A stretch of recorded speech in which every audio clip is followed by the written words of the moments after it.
Sunod nang itinuro sa housemates ang dance routine na gagawin nila gamit ang mga bangko. Call the girls.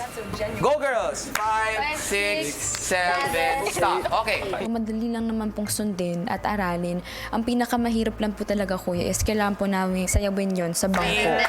4, 1, 2, 3, 4. Hindi po siya madali po, kuya. Pero nung nagawa po namin ni Crystal po, kuya, talagang nakikita ko rin sa kanya po, kuya, na she really wants to learn the dance po, kuya. Go down. Okay, stop. Hanggang sa nag-next level na sila ng sayaw sa bangko at kailangan na itong pagpatungin habang sumasayaw. And 4, Clifford out. 5, and 6, and 7. 8. Yes, yes. Girls, yung role ninyo sa baba lang. Si Miguel na yung bahala dito. So Miguel, lift this, lift this. Girls, ayusin nyo yung sa baba. There. One last time.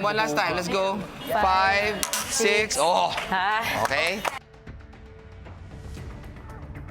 Sunod nang sinubukang pagsayawin sa ikalawang level ng bangko sina Joaquin, Carmel, Clifford at Sofia. Akit ka agad. Mabilis lang yan, guys, Lamang po yung mga girls. My boys na kaka-partner ulit. I guess that puts extra pressure on me, kuya, kasi mas risky po yung second level. Mas mataas po. At kuya, sa totoo lang po, takot po talaga ako sa heights. 5, 6, and 7, Change 8. Makikita niyo po sa galaw niya and of course nararamdaman ko din po yun, kuya, kasi magkahawak po kami na talagang kinakabahan po siya, kuya. Hindi ko po na-feel yung full trust ko po, kuya, kay Joaquin po, kuya, kasi inamin niya po sa akin, kuya, na takot daw po siya, kuya, sa heights, and nararamdaman ko din po talaga, kuya. Hanggang sa ikatlong level na ng sayaw sa bangko ang kailangan nilang aralin. Okay, let's go. Okay. Hawakan natin. Practice natin yung dalawa. Kami po yung promote po dun sa third floor po, kuya. It was so unexpected po, kuya. I was so shocked and I was so scared at the same time po, kuya. Kasi balance is not my thing, kuya. 1, Bounce 2, muna. 3, go. No, all the way up. All the way up! Kailangan po doon ng strength and parang stunts po kasi siya, kuya. Pam. Sorry. Higher. I think medyo na out of balance po si Ashley. Tapos she was tipping over na. Tapos nasabay na rin po ako dun, kuya. Hit dito ha, 1 and 2. Okay? Dalawa na siyang So, job. 5. 1, Yan. And yon. Okay? Ha? Yan. Anytime na takot kayo, sabihin niyo lang ha. Just don't think about any of that. Parang just focus on our dance po, kuya. Noon, nawawala naman po yung takot, kuya. Kick and bend and close. Down and kick and stop. Okay. Meron naman dong attempts po, kuya, na nagawa po namin yung kailangan namin gawin, kuya. So, pag namasanay po ako sa taas po, kuya, na hindi po malula, ayun, I think we can pull it off naman po, kuya. And it's just mind over body po, kuya. Sabi po nila. Good job, guys. solid. Good job, Matapos ng kanilang break, muling pumasok si Sir Peter dala ang gagamitin nila sa susunod na aaraling sayaw. Oh, yung kandila. Let's go, girls. Babasagin po. Oh, Yes. Hindi, plastic.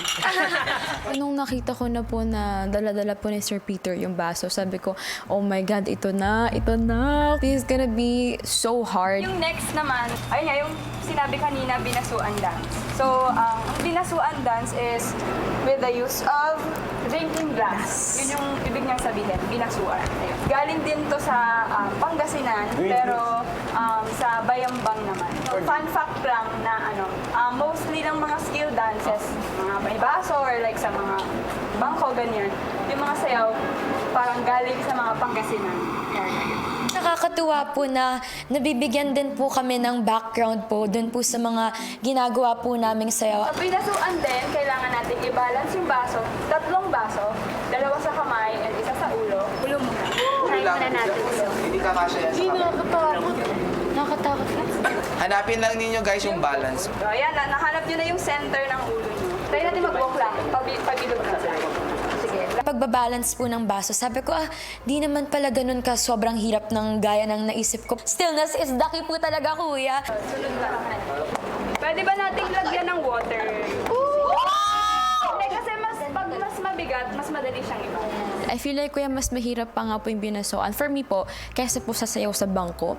Sobrang hirap po i-balanse ng baso sa ulo, kuya. Tsaka hindi lang po sa ulo. We also have to hawak pa po ng 2 baso pa po sa kamay namin. 8 and 1 and 2 and 1, 2, 3, 1, 2. Pag may tubig po siya, syempre, ingat na ingat po ako pag maggagalaw po every movement. 2, 3, 1. So, ganito. Ang gagawin nyo para dumapa, no? Sige, let's go. Tinuro na po nila yung mga steps po na gagawin pa at kakailanganin pa pong gawin. Doon po talaga ako na-challenge. Lalo na po kapag gumugulong na, gagapang na. Grabe kuya, yung ginagawa po talaga nila kuya, it takes like a lot of time po talaga to practice and a skill po kuya. Hindi siya yung basta-basta na makukuha mo lang talaga agad-agad.